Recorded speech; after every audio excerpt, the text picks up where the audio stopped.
Good morning and welcome back to Mean Green Game Day. We're glad you're here and we are glad to be here. I'm your host, Michelle Brooks, and I'm joined by analysts Justin Ballou, Jalen Jackson, and Connor Hibbett. We're glad to be back. It's been 2 weeks since you last seen us and two really big weeks for the Mean Green. I'm excited to say that we've had some wins.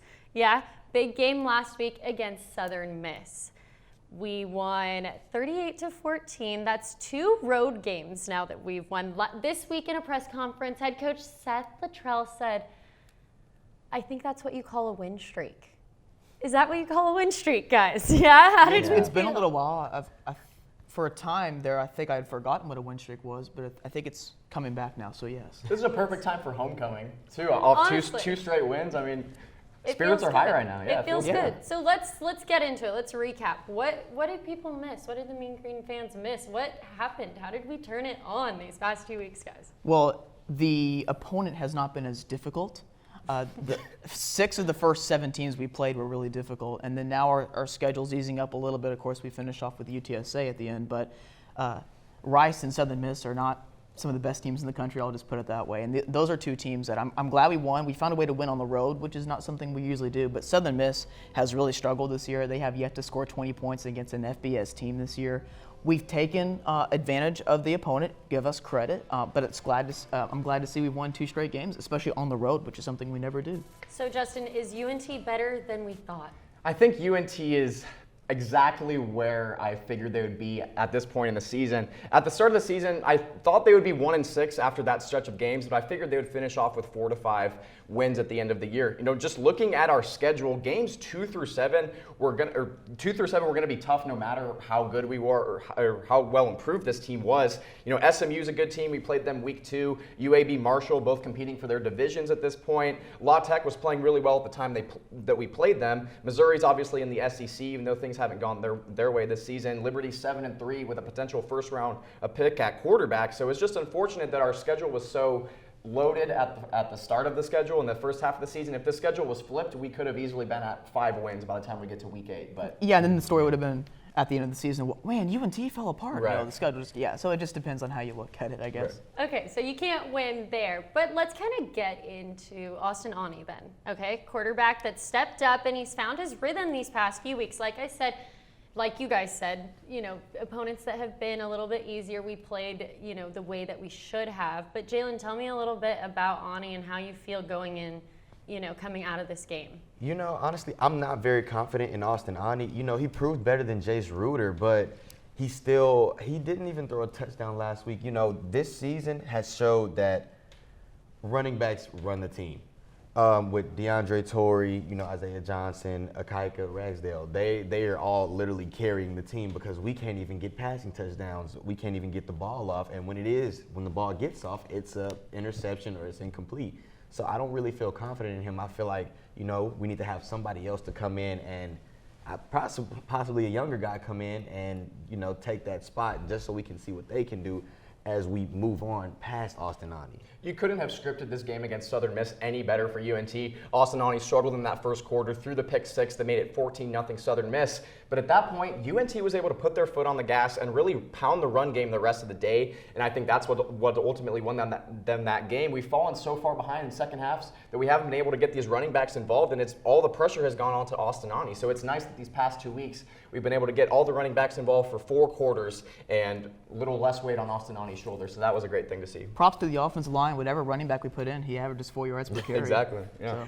So offensively, we look good, but it's all about the defense too, right, guys? Come on. Our defense showed up. They did. Southern Miss, they were the second worst offensive line, at least in terms of giving up sacks in the country going into that game. They had given up 38 sacks before. We put up 3 more sacks for their bad stats, I'll just put it that way. But yeah, this was a team that when you looked at the matchup with our defense line, their offensive line, it wasn't going to bode well for Southern Miss, who hasn't been able to block anybody this year.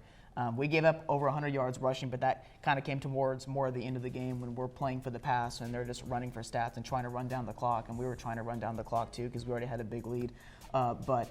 This was an opponent that was going to struggle against us with how they matched up anyway. So even though the defense has struggled at times this year, it looks like the players enjoy playing together on defense. You know, they've had rough patches this season, but it looks like the guys are able to fire each other up on the bench, fire each other up after sacks and things like that. They had 3 sacks in this game, 7 tackles for loss, and how about this? 2 scoop and score touchdowns. When does that ever happen? It was the first time since 2014 that UNT scored 2 defensive touchdowns in a game. So able to get the run game going, able to get some touchdowns from your defense. This game went perfect for UNT. Now keep in mind that Southern Miss had 2 touchdowns on the board in this game, but one of those was the pick 6. So the defense only allowed 1 touchdown from this offense, and it came early in the first quarter. And it came to Jason Brownlee, the guy that I said they should double team the whole game because he's been their one guy that's been scoring touchdowns for them the last few weeks. So unfortunately, we couldn't double team him and take away their best player. But nonetheless, we did well after the first quarter. But our defense outscored their offense, which means that without our offense even taking the field, we would have won 14-7. So I just want to point that out. Yeah. Okay, so the question is now all year and all season we've been speculatory about, you know, how we're playing and who is kind of at fault for us not doing so well. So now, how does it look when we're coming out and we're winning? Things are looking up for the team, and does that mean things are looking up for the coaching staff? I think they're doing what they're supposed to be doing right now. They've lost who they should have lost to, and they're winning against teams that they should beat. So right now, I'm not going to say it's been such an improvement. I think it has to do with, just like Justin said earlier in the show, it has to do with who UNT is playing. So I don't really think it's a huge improvement. UNT is doing what I think it's very predictable. They have lost to who you think they would have lost to and beat who you think they had a really good chance of beating. So I'm not going to say it's been terrible. I'm not going to say it's been great. Yeah, I've said this before, but Ren Baker knew how tough this season was going to be. He scheduled all these non-conference opponents for us, so he knew we were going to lose some games this year.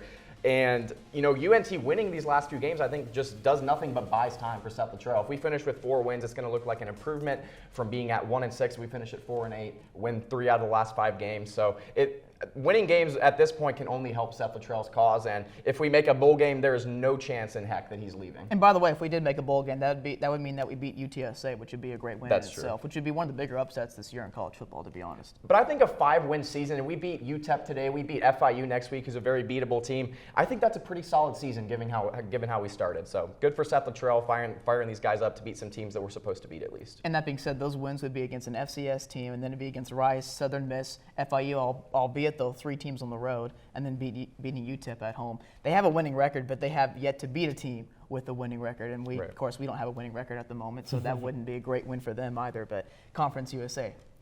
Well, it feels good to kind of recap a win, I must say. You can feel the excitement. It's a different kind of energy, and a little bit later in the show, we're going to get into these games that we're getting excited for, and so stay tuned for that. But coming up, we're going to dive into the great state of Texas, y'all's favorite block Texas teams. Stay with us.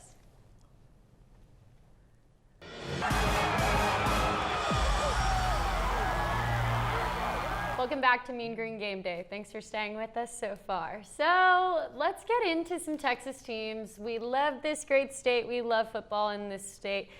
Let's talk about the SEC and Texas A&M. We were talking about them earlier and how they've improved significantly. And now I have a feeling that Zach Calzada might be that starting quarterback next season. Haynes King when he comes back. Who knows? Justin, how are you feeling about A&M? This is a very good Aggies team. You know, sometimes when teams have huge wins like the Aggies had over Alabama, you see a letdown. But that has not been the case with this Aggies team at all. Since that win, they've beaten Missouri, South Carolina, and Auburn, all in dominant fashion. The Aggies just used that Alabama win as momentum to totally get their season turned around, and they are a scary team to face now, and I would not want to beat Ole Miss today.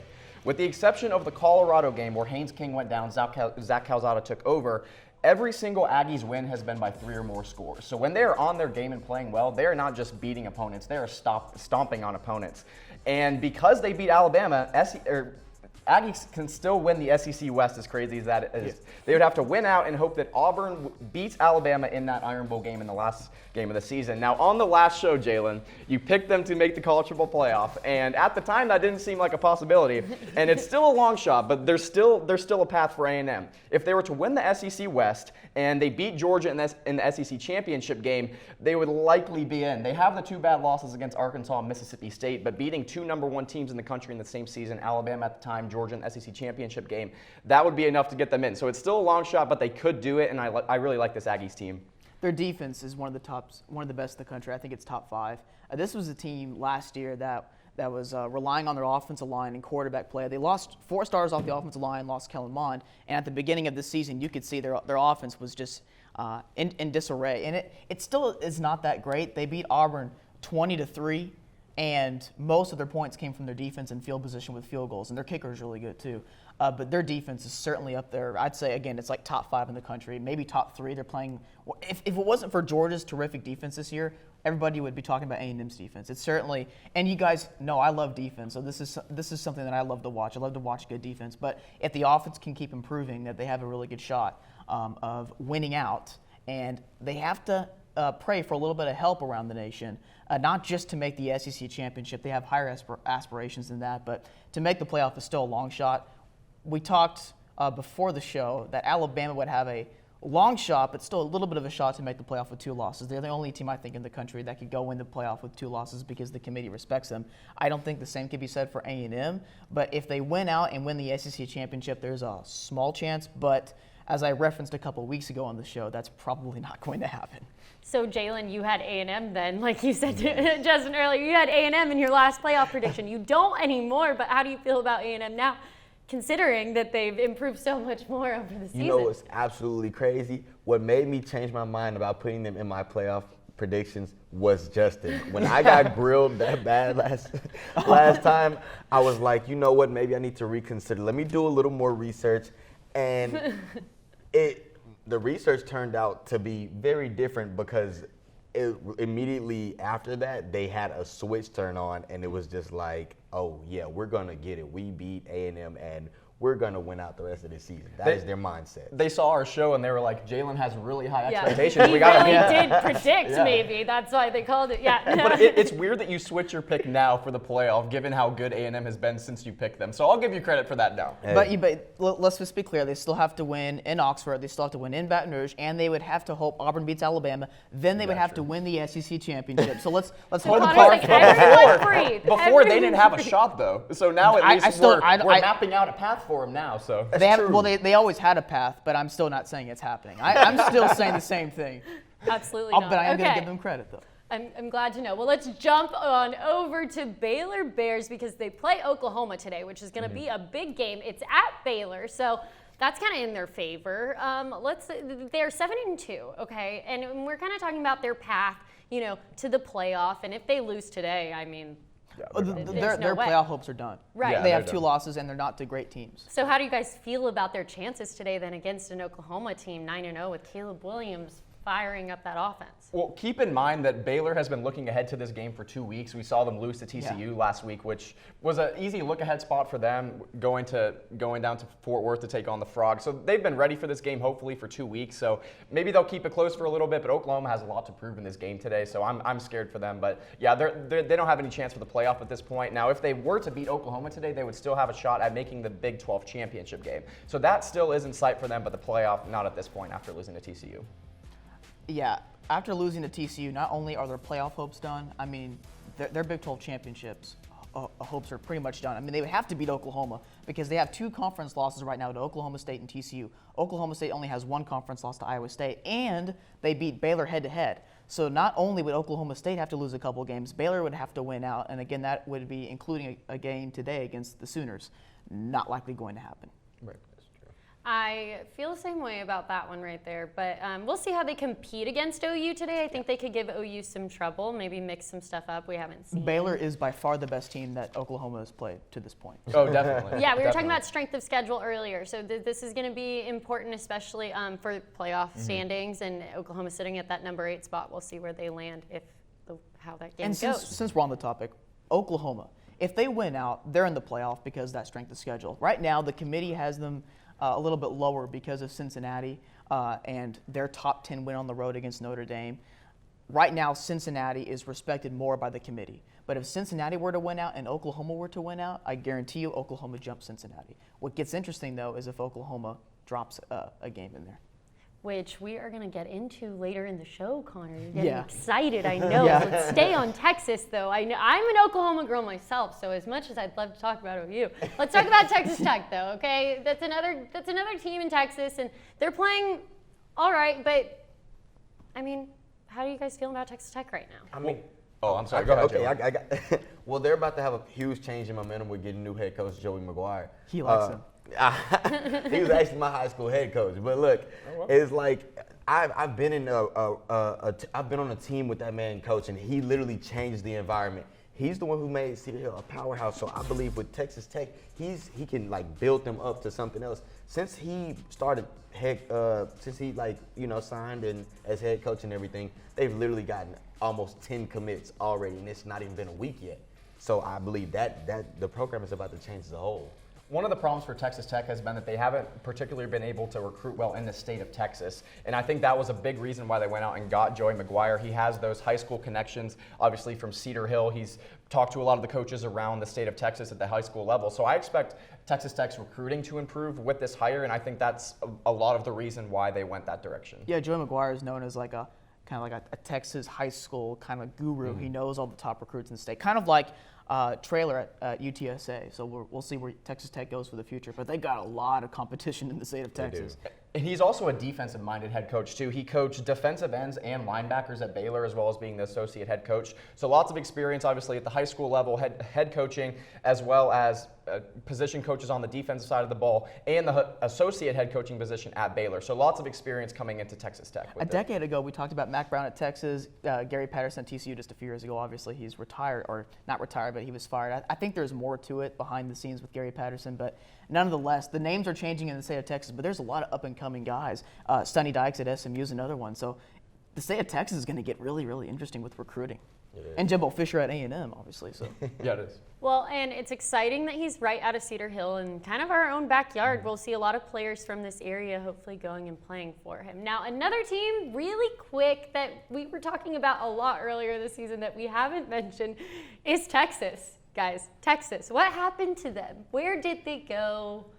Justin had him going 7-5 this season. So. I did. I made that prediction. Now, TCU looks a little bit dead, so that part of it isn't still alive. But this is just a disaster of the season for the Longhorn, and it just keeps getting worse. They've suffered 4 straight bad losses and counting. I mean, they play Kansas today, so probably not going to get upset there. But they blew the 21-point lead against Oklahoma, lost the game, and lost to Oklahoma State 32-24 in a game where Oklahoma State couldn't even move the ball and only scored 2 touchdowns on offense. So that was a sad loss. Then they blew an 11-point lead against Baylor, lost that game, went to Ames last week, allowed 27 straight points, lost that game. Texas may not even make a bowl game. I mean, they're going to get to 5 wins today with Kansas, but they're at Morgantown next week in West Virginia, and that's a team that always plays Texas tough, especially in Morgantown. And then they get K-State, and K-State's always one of those teams in the Big 12 who upsets somebody, and they've lost to a lot of the other big teams in the Big 12. So they've won 3 games in a row, too, right now. K-State. Exactly. They got West Virginia They're at home coming today. in hot. That upset is brewing for the Wildcats. So the Longhorns may not even make a bowl game. Well, we'll see what happens. Caleb Williams might have nailed the coffin shut on the Longhorns earlier this season, but Oklahoma is thriving, that's for sure. When we come back, we're going to dive into some updated playoff predictions that might actually happen. Stay with us.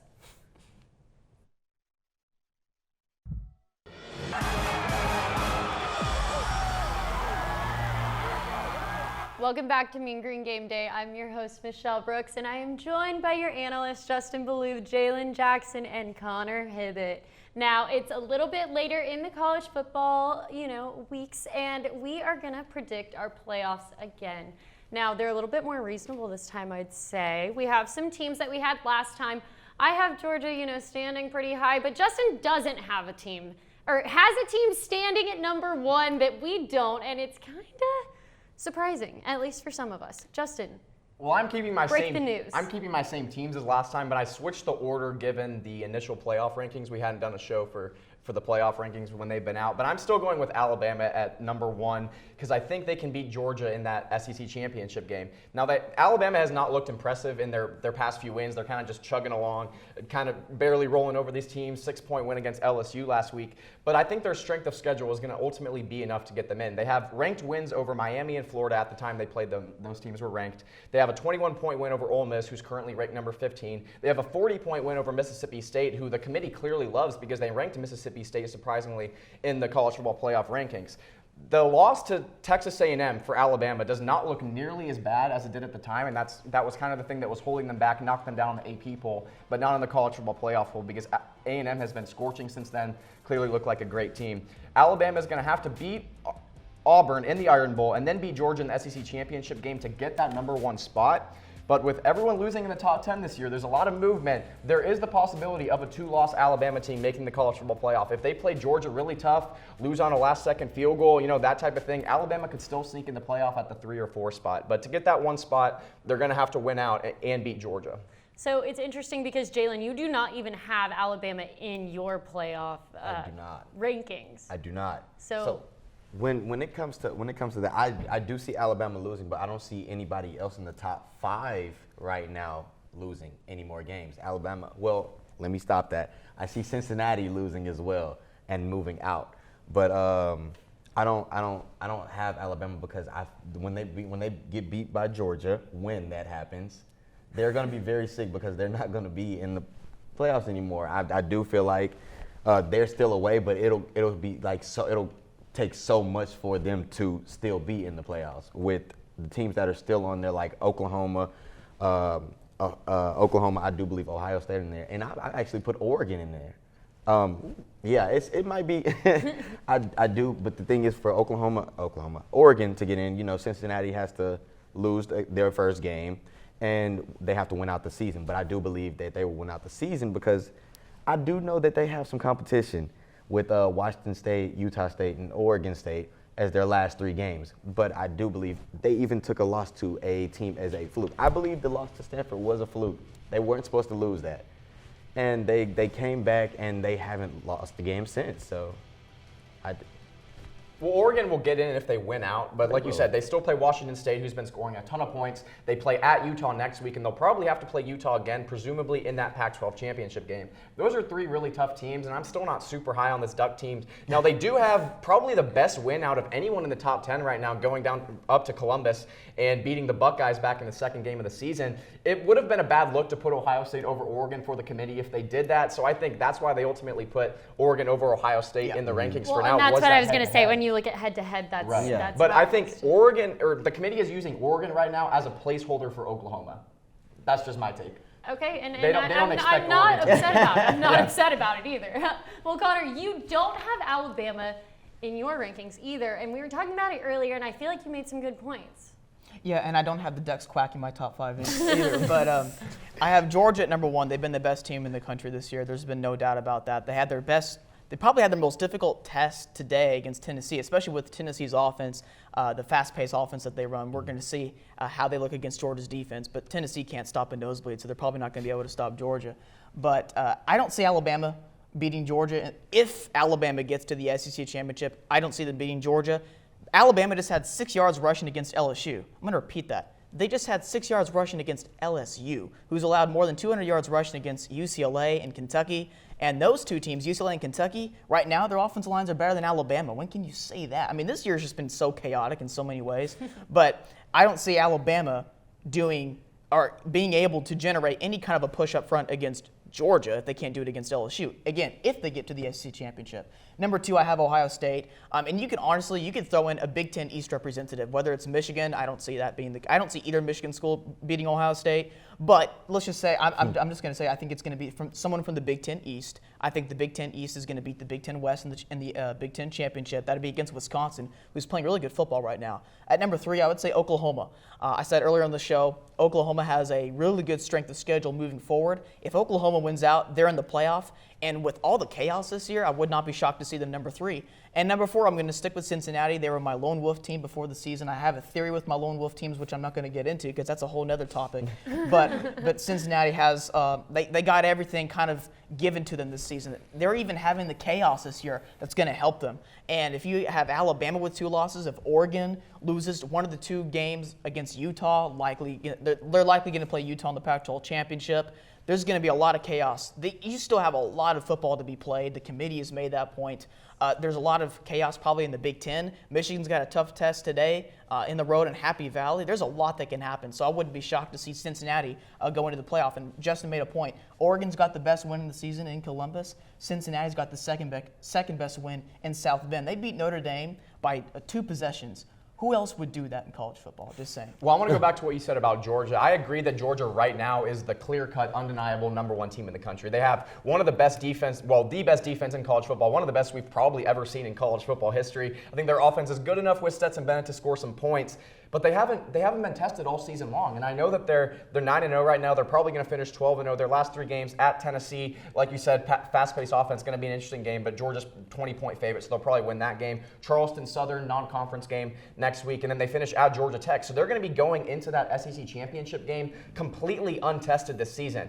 And that is dangerous when you have Alabama on the other side. So that's why I picked Alabama to win this game. If Georgia maybe had a loss on their schedule, I think Georgia would match up better against Alabama. But Alabama's going to come into that game with everything to prove. And I think Georgia still has a chance to make the playoff even if they don't win that game. If Alabama blows them out, Georgia's still in. So what's their mindset going into that game? I like Alabama to ultimately get #1, but Georgia's going to make the playoff regardless. And let's also make this point clear. If Alabama loses in a close game to Georgia, there's a chance they can make the playoff. I'm not going to say it's a great chance because that would be their second loss. So if you want parity this year in college football, at least in terms of the playoff, you want Georgia to win out. Right. Well, and I agree with that, Justin. I have Georgia at #1, and I think it's by far they are at the #1 spot. I have Oklahoma at #2, and they're sitting low at #8. All the coaches' polls have them sitting right around at that 3 spot, and I think that's where they're going to be, at that 2 or 3 spot. Under Caleb Williams, they are a completely different team. We've been saying that since they put him in against Texas. I love Oklahoma right now, but I don't think that this is a team that can afford to lose. We were talking about that earlier. Their strength of schedule hasn't been great. Going into today against Baylor, they have to win. I see them winning. I think it could be a game, but I see them winning. The problem with Oklahoma is that they still have Bedlam to look forward to. They do. And I see that in this Big 12 championship game, it's going to be Oklahoma and OSU again. So having to play these 2 teams back-to-back, or having to play each other back-to-back like that, no one else has to do that. That's going to be really hard, and that's going to be games like that are up in the air. Twice in the same year. It's hard to beat a really good team twice in the right. same season. Yeah, and back-to-back like that, because it's right there at the end of the season. You're going to have to do it twice. So that being said, I don't think Oklahoma can afford to lose. I have Alabama at that 3 spot. And like I said, I think that they will make the playoff. I am hopeful that they're going to lose to Georgia. They were embarrassed last week. Who shuts down their run game? But especially to an LSU team this year. Don't get me wrong, LSU's had some good games, But how do you have Alabama at 3? Do you have a 2-loss Alabama at 3? Or because if they beat Georgia, they would move up to like 1 or 2. So how do you have them down low at 3? Is that a 2-loss Bama? Because like I said, a 2-loss Bama makes it. So they could be in at #3 with 2 losses. like I said, I see them making it, but I am not confident that they are going to be our champions. So what you're saying is you see the Big Ten kind of beating up on each other. Okay, you don't because have a I Big don't Ten like team. the Big Ten, and here's why. I don't like the Big Ten, and I think the Big Ten is overrated, and I think that the playoff committee loves the Big Ten. And here's why. You can't argue hardly any team to me, but let's say you try to argue Penn State. Penn State, they lost to Illinois 9 overtimes going 2.5 yards. You have UTSA who beat Illinois 24-7. We haven't even talked about UTSA. Don't get me wrong. I don't think they need to be in the playoff, but hey, they're ranked number 23 now. Let's congratulate them. They're ranked in the playoff poll. But Well, the Ohio State offense, I know a lot of us picked them for the playoff. The Ohio State offense has looked more human the past few weeks. They're kind of sneaking out games, but they have 3 huge opportunities in front of them with games against Purdue, Michigan State, and at Michigan later in the season. Spoiler makers. Yeah, so, I mean, everything's in front of Ohio State. If they win out, even if they sneak out these games, they win the Big Ten, probably against Wisconsin in that game. That's going to give them another ranked win. Ohio State's going to make the playoffs, so I'm not worried about them. But Oklahoma, I think with Caleb Williams at quarterback, we've talked so much about this quarterback change. They're one of the best offenses in the nation. They're down low at number 8 right now, and that was sort of a surprise in the initial college football playoff rankings. But I think what the committee thought was that, we know what's in front of Oklahoma. They have games today at Baylor, you mentioned it. They play Iowa State next week, who could be in the rankings depending on how they play this week. And then they finish at Oklahoma State in Bedlam and then probably get Oklahoma State again. So Oklahoma has a huge chance in these next few weeks to boost that strength of schedule, boost that resume to ultimately get them in the playoff. If Oklahoma wins out, they're in regardless of what Cincinnati, Oregon, and Alabama do, because a 12 win or a 13 win Oklahoma team is gonna make it. Well, I have Oregon in that 4th spot too, just like you do, Connor, because I like, or not Oregon, Cincinnati, I mean. I have Cincinnati sitting there because I do like Cincinnati, but Jalen, I kind of want to see how you feel about Cincinnati because you haven't mentioned them a whole lot. I mean, I really like them as a team. I'm not going to lie to you. They are doing absolutely amazing, but I do feel like that one loss is literally just going to tear them apart because of the fact of who is all in the, like, who is all ranked up high right there, who is all, like, eligible to get into the playoffs. Whenever they get that first loss, and I do believe that it'll be against SMU, then they'll be out. And it won't be anything they can do about it. If Cincinnati loses, I don't see them staying in the top 8 or 9. I think they'll drop to like 10, 11, somewhere in there. Well, I've been saying all year that the committee does not want Cincinnati in the playoff, and their rankings totally confirm that. Initially, they were down at number 6. They were like number 2 in the AP poll. Committee drops them all the way down to number 6. They didn't play well in their games against Navy and Tulane leading up to the college football playoff rankings, and that's why they were down low. And I think the college football playoff committee gave them an opportunity. They said, Cincinnati, prove us wrong. We gave you college game day for that game against Tulsa. Cincinnati literally won that game by half a yard. Tulsa's quarterback was going in to score and sort of slid down with the ball, like kind of in his arm weird, and went down at the half-yard line and time runs out. So Tulsa would have scored right there, gone for the two-point conversion to send that game to overtime. So that was just a sad performance from Cincinnati. The committee, like I said, gave them a chance to prove them wrong, and they couldn't do it against Tulsa. They haven't played well like against Navy, Tulane, Tulsa. That's not a top 4 team. They beat USF last night, 2-7 USF. Whoop-de-doo.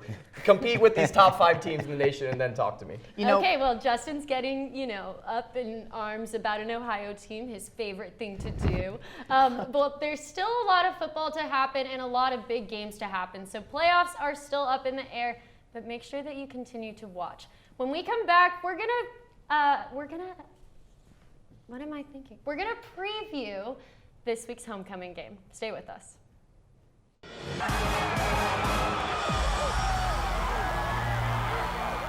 Welcome back to Mean Green Game Day. Thanks for staying with us so far. Now it's homecoming here at UNT. I'm very excited. It feels good. This has been the first year since COVID that all the students have had all their normal stuff. There was the bonfire last night. It feels good, and the university is excited. So hopefully the football team is excited too, okay? We're taking on UTEP today, right? UTEP is coming off a loss last week against their rival and a big, big name right now, UTSA. Okay, guys, they lost 44-23. We are gonna play UTEP today, and how are we gonna play UTEP today, guys? Well, it's always special to win any game, but homecoming, I think, just hits a little bit different, doesn't it? Everybody's excited about the game. And how crazy is it, after everything this team has been through this season, that a win would put us 3rd in the West Division? Just think about that. The 1-6 star, we're all the way down at the bottom. Everybody's looking over us. Conference USA. Third in the division. I mean, that just seems crazy. Now, the division's a little top-heavy, obviously, with UTSA, UAB. There's a big gap in between those two teams, but just being up there with those two teams in the rankings would look great for us. So let's win today. Let's do this. Okay, so if we win, that would be a big deal for us, Connor. Yeah, you feel. Definitely, I think it would be the 3rd win in a row. First of all, then you beat an in-state. I'm not going to say rival, but you beat an in-state team, an opponent like UTEP, who has a winning record this year. And a winning record, and then all their wins are against teams with losing records, but albeit a win against UTEP this season with all the chaos, it's like win and advance. It doesn't matter how you win, just win games. So it would be a nice win. Homecoming, you got 2 straight wins, 2 straight road wins. Now you come back home. It's a positive vibe. There's going to be more fans in the stands, as there probably has been in a while, because we're doing good now, and I'm sure that's going to create some positive vibes, like you said. So, I mean, I like our chances today. And this UTEP team has beat up, like you mentioned, on a bunch of bad teams coming into this game. And they're coming in off 2 straight losses against UAB and FAU. So they're coming in kind of with their heads hanging low off these 2 losses. Well, we're at the peak of our season right now, coming off the 2 straight wins. So different mindsets for these 2 teams coming into this game. UTEP started 6-1, lost 2 straight to get to 6-3. We were 1-6, won the last 2 to get to 3-6. So complete opposite seasons from these 2 teams. So we'll see if the trajectory right now can continue for us. Well, and just 2 weeks ago, we were talking about this UTEP team and how much that they have come out and were kind of underrated there at the beginning of the season. So, like last week, they lost to UTSA. Okay, that's a rival. And then they're coming into this homecoming game, and they're coming off these other losses you're talking about. I think for a UTEP team that they might be coming in here very ready to win and very ready to focus. So let's talk about some keys to the game today, okay? Keys to the game for UNT to win. We played well last week defensively and offensively. Justin, what do you have for us? Well, I want to see us continue to pound the run game like we've been doing. The running backs and the O-line for UNT have been the strengths of this offense all season. And this is a very strong Miners defense that we're going to be going against. But I think if UNT can put themselves in position to where they can ride these 4 backs for the whole game, I think we have a chance. But this Miners defense, as a whole right now, even though they beat up on some bad teams, is statistically the best in Conference USA. They only give up 325 yards per game and 3.5 yards a carry. So they're good against the run, but their one weakness would be in the secondary. So this is an opportunity for Austinani to have a good game, and they know we're going to try to run the ball, so there's going to be the opportunities there for Austinani to take those long shots that we know he loves to take. So I think if our game plan is stacked enough to where it's balanced enough to where we can get the running backs involved for all 4 quarters, we'll have a chance in this game. But very, very tough rush defense in the Miners. Now, Jalen, earlier you were talking about how you're not feeling super confident about Austinani and his how his performance has been throughout this season. What are the keys for Austinani today? What does he need to do for us to come out with this homecoming win, hopefully? You know, Austinani, honestly, he really just needs to pull it together. Like previous games, you see whenever he, like last week when he threw the pick 6, it was just like a panic throw. I mean, if he can remain calm in the pocket and see the field, he's actually good at seeing the field. He just panics. If you watch Dak Prescott, this is the perfect example. If you watch Dak Prescott this season, Dak sits there and while it's chaos going all around him, he remains calm and he finds the target and throws it. And if Austinani can do that same thing, then we will be a great team. Okay, so Austinani needs to play like Dak Prescott today. Yes, he does. The pass game has been a struggle this season. It's been kind of an ongoing problem. But my key to the game with the pass game is find a way with the game plan to get Austinani in rhythm early in this game. He always seems to try to come out and start throwing bombs early in the game. Just come out, take the screen pass, take the check down, take the short passes to get some rhythm going, get that completion percentage up. Let your wide receivers, who Roderick Burns does a ton of damage after the catch, give the guys the opportunity with the short passes to make some moves after the catch and get some yards that way. Connor? I talked about earlier how our running game has been very impressive this year. Well, that's something we're going to have to do in this game because as long as UNT stays in those third manageables, we were 12 for 23 on third down. Then we were 3 for 4 on fourth down against Southern Miss. So you can kind of combine those two and say, okay, well, we had a higher percentage conversion rate on third down because we were setting up fourth and manageable. So as long as we can stay ahead of the chains, not get into obvious passing situations, it will be great because UTEP has a defensive end Tatum with Jadrian Taylor and another guy who's got almost as many sacks as he does letters in his last name. I'm going to praise him a little bit. Stay with me there. I just used a little couple puns there. But these two guys have combined for almost 10 sacks this year. And if it's an obvious passing situation for UNT, it's going to be lights out for the UTEP for the UTEP pass rush. So if UNT can stay in the third and manageables, create some short fourth downs, 4th and 1, 4th and 2, it'll keep UTEP from pinning their ears back and pass rushing us, which is not something we want to be in obvious passing situations because we haven't been that great of a passing team, especially down the field. And when we do, we usually force the issue, and that's when the incompletions start happening. We have some turnovers. Stay in third and manageables because the UNT ground game has been terrific this year. If we stay on the field, it keeps our defense off the field. And our running game is a lot better than UTEP's running game. So I like that matchup if we can stay in third and manageable. And their defense gives up 12 yards of completion. So again, if we're in a position where we can run the ball, can take those deep shots, I think this game's going to go a lot better for us. But I'm interested to see the game plan when we all know that we're a run-first team. We want to run the ball. UTEP knows that too. So I'm interested to see how UTEP comes out defensively and then how we counter the defensive scheme that they come out with. Well, Justin, I know that you're really hot on someone from UTEP right now who we kind of need to be weary of today, right? Okay. Yeah. Their wide receiver, Jacob Cowing, is a huge play wide receiver. He's been leading the wide receiving core for the past 3 seasons for UTEP in receiving yards, and he's been kind of Gavin Hardison's safety blanket and go-to guy. He's got 923 receiving yards this season, which ranks 12th in the nation. He's got 4 touchdowns. He averages 20 yards a catch, and he does a lot of damage after the catch too. But Hardison has been able to find him on those deep shots, and he's just taken off after that. So look at how UNT is going to guard him today. I'm very interested to see. He's a huge play guy. They run him sometimes on jet sweeps and stuff. Got good speed, so I'm interested to see how our defense attacks him. They're going to try to out-scheme us with motioning Cowing around. You can't we almost let that happen with Jason Brownlee throughout the first quarter against Southern Miss, and I talked about how we can't let Brownlee beat us. Well, he beat us early in the game, but then we figured something out. We can't let UTEP get ahead of us like this. We have to come out with a good game plan to where they're not out motioning us, they're not out scheming us, because talent-wise, we are better. We can't let one guy beat us. Make someone else beat us. I talked about that again a couple weeks ago with Brownlee, and we have to do it this weekend again with UTEP. Yeah, and they don't really have much of a ground game either. So if we're able to shut down those big pass plays, I think our defense will be successful. Okay, well, we have some key players for our own team, and honestly, it's homecoming. So we have a homecoming king, don't we, guys? All right, we named someone our homecoming king this year, DeAndre Torrey. How do we feel about DeAndre Torrey? I feel like by far unanimous homecoming king. Yes. Yes. Yes. Okay. All right. He's had a lights out year, and he's probably been the most consistent guy on the field for us. Definitely. Today, he's going to show out. How do we? He's always the one player on this offense that we can count on. He's the engine that makes it run. He is our offense. Our offense is going to run through him. He's 12th in the nation still in rushing yards with 936. He's got 8 touchdowns, averages 5 yards a carry. So this offensive line has been really good blocking for him, and he's taken advantage of those gaps that they've created. So if we're going to go with anyone from this team, it has to be DeAndre Torrey for homecoming king. So honorable mention though. Katie Davis? Katie Davis. Okay, obvious. Of course, I'm going to go with defense, but yeah. Okay, and then after last week, too, Murphy twins. Okay, yeah.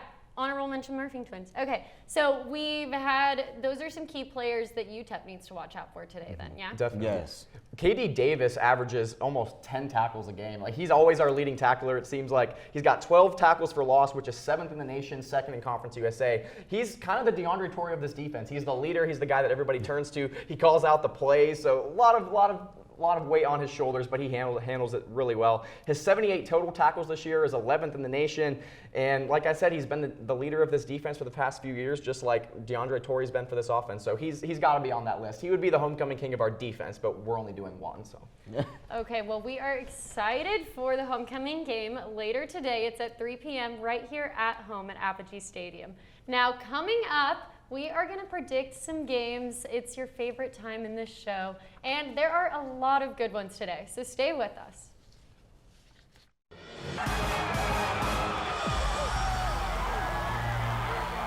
Welcome back to Mean Green Game Day. We are super excited for predictions. Okay, there are some big games today. I'm joined by your analysts still, Justin Ballou, Jalen Jackson, and Connor Hibbett. You guys see their names on the screen. Now let's look at our standings so far on predictions this year. It hasn't been great, I'll say myself. I'm at 6-8 for the year, but hey, that's because I love our Mean Green. I bleed green. I bleed green. Hey, there's no okay. problem. I mean, good stuff, Jalen. I mean, look at that. Good stuff from Jalen. Yeah, Jalen, you are thriving. You're right. 11-3, and then Justin and Connor do their game notes together. We're gonna break this tiebreaker today. You definitely do your game notes together. Yeah, they predict games together. That has to be what it is. Just watch them do the same thing again. I'm confident in my picks today, and I'm gonna outpick you guys. I've decided. Okay. She's coming back. She's coming back. Well, okay. So game that we've been talking about all day long, and I'm excited about it, is Oklahoma and Baylor. This is gonna be a big game in the Big 12. I have OU. I have Caleb Williams, and I am excited for that Sooner offense today. Well, as we talked about earlier, Baylor has been looking ahead to this game. They lost to TCU last week, and Oklahoma is coming in with a chip on their shoulder. They just feel disrespected by the playoff committee. This is a huge opportunity for them to get a ranked win, a ranked road win. Huge opportunity in Waco. I'm going with the best offense in the nation, one of the best offenses in the OU Sooners. Yeah, I'm going to go with the OU Sooners as well. I do believe that with them playing Baylor today and them coming off that loss of from TCU, they are going to play a little harder, but I just don't think it'll be enough.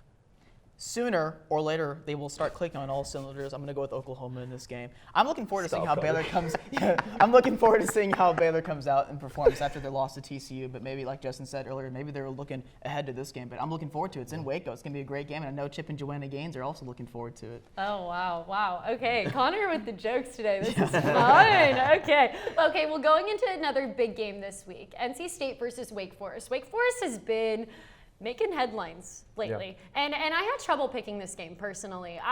It's at Wake Forest, and I think it's going to be really, really close. But I had to stay with NC State because I think at the end of the day, they're just a little bit better on both sides of the ball. Strength on strength in this game. Good offense, great offense from Wake Forest, really stout defense from NC State. This Wake Forest offense has been really exciting to watch this season, but I think this Wolfpack defense is going to be the best they've faced all year. They're a top 20 overall defense in the nation, 6th best scoring defense. They only give up 16 points a game. They're 10th best rush defense in the nation, only giving up 100 rushing yards per game. They do allow 11 yards per completion, so if Wake Forest can hit those big plays that they've been hitting through the past game, I think they have a chance, but the Wolfpack have just been playing so well these last few weeks. They're kind of getting to that point where we figured they would be in the ACC, so I'm going to take the Wolfpack here.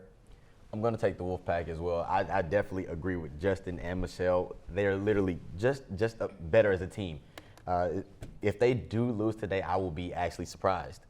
Yeah, I'm going to go with the Wolfpack. I think they're going to be howling. Sorry, guys. Stop. Yeah. The difference in this game is that NC State can play defense, and Wake Forest has not been as good on defense. I think he likes that joke. But, yeah, I've been a little bit too punny today. But that's no. bad. That is bad. I think NC State wins. You know, something that Wake Forest usually does every single season, they start out hot and they don't finish well, and I think it's going to catch up to them. I think it was a little too good to be true. Weren't playing any really great teams, and I think it'll catch up with them. Hey, if NC State wins this game, they take first place in the Atlantic Division in the ACC, and they'll probably play Pittsburgh for the ACC championship game. So there goes the ACC again. It's always crazy. Oh, and you love the ACC, so I'm excited to see. I love college football. Yeah, I'm excited to see what comes from that. Yeah. Okay, well, another game this week, Texas A&M versus Ole Miss. We've got an SEC matchup. It's at the Grove.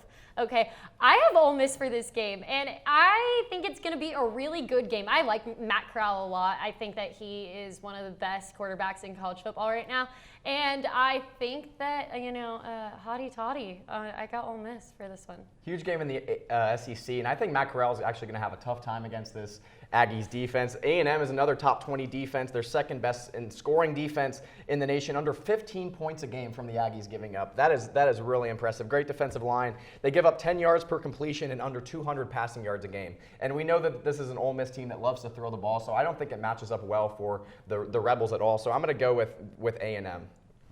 Like I said earlier in the season, I don't see A&M losing any more games. You know, I kind of took that back a little bit once Justin grilled me. I'm going to keep talking about that because it really hurt my heart. But I am going with Texas A&M because I don't feel like the rest of their schedule will be a problem for them. Who does Justin have? Okay, he has A&M. Okay, I'm going to go with A&M too. Seems like we always pick the same team. I like the Aggies defense right now. And if Ole Miss was a little bit healthier on offense, maybe they could win this game. But I think that's going to be the difference. I think it's going to be a great game. It's college game day. It's going to be electric over there. Great game. I'm looking forward to watching this game, but I think the Aggies find a way. And keep in mind for this game, it ends right after the UNT game, so we'll all be able to watch it. Matt Corral's coming in on a bad ankle. He has that ankle injury, so lingering concern and not great that he has to go against that Aggie defense. And so their that's why top we're three okay receivers are also limping around a little bit right now. And two of them are out. One of them is back, but he's not at 100%. Their best offensive lineman is out, so it's multiple injuries. They're going to need that crazy crowd, Ole Miss is, to get this game Well, done. and college game day's there, so who knows what's going to happen. It's at the Grove. You never know. All right, well, let's take a look at Conference USA. Okay, we have a big matchup in Conference USA today. UAB versus Marshall. They played each other last year at the very end of the season. It was a very close game. I have Marshall in this game, but I think it could go either way. This is a toss-up for me, but this is a huge game in Conference USA. Kind of an underrated game with this packed slate of games today, but Marshall coming in on a 4-game win streak. This is kind of looking like the Marshall team I thought they would at the start of the year. I had high expectations for them. They've been kind of plummeting earlier this year, but Grant Wells has been playing pretty well. As an offense, they're actually 8th best in the nation in yards per game, as crazy as that sounds. And UAB has looked a little shaky, not as good as we expected on defense. Their quarterback play isn't the best. They don't really have anything that they excel at. So I'm going to go with the home team in the Marshall Thundering Herd this weekend. Yeah, I'm going with the Thundering Herd as well. I do believe that they are clear-cut the better team. UAB has been struggling a little bit recently, but I don't feel like there's any way that Marshall should lose with Grant Wells performing the way he's been performing. Grant Wells struggles with turnovers. UAB gets back a few starters on defense. I'm going to go with UAB actually in the minor upset. If UAB were to lose this game, that means the next week's game against UTSA really does not matter for the Conference USA West Division standings. UAB has gone to the conference championship the last few years. I don't see UAB beating UTSA next week. That's not what I'm trying to say. But what I am saying is that I don't see UAB already being out of contention by the time they face UTSA. I think that game is going to decide the West. And that means I think UAB wins this game. And I think Marshall's beaten up on lower competition here these last few weeks. I don't think they're going to do so great against UAB. Again, they're going to get back a few starters on defense, and UAB can run the football. Marshall is last in the conference defending the run. Okay, so that's an interesting pick then for me. That's going to the be our tiebreaker. tiebreaker right That's the there. Yeah, tiebreaker right there. Okay, Come on, Grant Wells. finally, you guys are taking some separate sides. Yeah. Okay, Purdue versus Ohio State. We were talking about Ohio State a lot earlier. I think Ohio State's the clear-cut winner in this game. I'm just going to go with Ohio State. I mean, it's at home. Purdue has had too many big wins. No spoiler makers today. The Buckeyes are going to handle business. I think, like I said earlier, they've kind of looked human on offense the past few weeks, but I think they get back to their game today against, a Purdue defense that's been pretty good, but already two big upset went on the year. And Ohio State already lost at home this season. They're not a two home loss team this year, so I'm going to take the Buckeyes. I'm going with the Buckeyes as well. Their offense has been a little shaky, but it's still the same offense that it was from the beginning. So I'm going with the Buckeyes. Yeah, I don't see Purdue winning three big games this season, like Justin said. And now Purdue's got Ohio State's attention. And now I'll say this: Ohio State fans are probably a little bit nervous about this, not because of what Purdue's done this year, but because of what Purdue has done in the past. Ohio State has had 18 conference losses, 18 Big Ten losses since 2004. 4 of those are to Purdue. They got a 5-4 record against the Boilermakers, or should I say Spoilermakers, but I think Ohio State wins this game. Two things working in the Buckeyes' favor in this game. Purdue does most of their damage specifically against Ohio State at home, and Ohio State's coming in, wanting a big win, and Purdue only does their damage against top 3 teams, and Ohio State's at number 4, so I think they're set. They're good here. And I was surprised to see a 3-touchdown spread in this game to start off with, so I think that tells you a little bit about who's winning. Right. Okay, well, biggest game of the week right now, right? Biggest game of the week, UNT versus UTEP. It's homecoming right here, okay, guys? I have UNT, obviously. Go Mean Green. Who else is going to pick UNT real quick? Well, we only do the show for home games, and we didn't do a show week 1, so there hasn't been an opportunity in any of these home games for me to pick us, so I'm doing it today. Let's go Mean Green. No. I'm going to be the one to decide to pick UTEP. I do feel like they'll struggle a little bit. I'm questionable with UNT and how we've been playing the last few weeks, even though we are on a win streak. Go Mean Green. I think UNT finds a way to win a really close game at home today. All right, well, we will find out right here at Apogee Stadium at 3 p.m., okay? So tune in and follow us at NTTV_sports on Instagram and Facebook. Instagram and Twitter. Thanks for joining us, guys. Have a good one.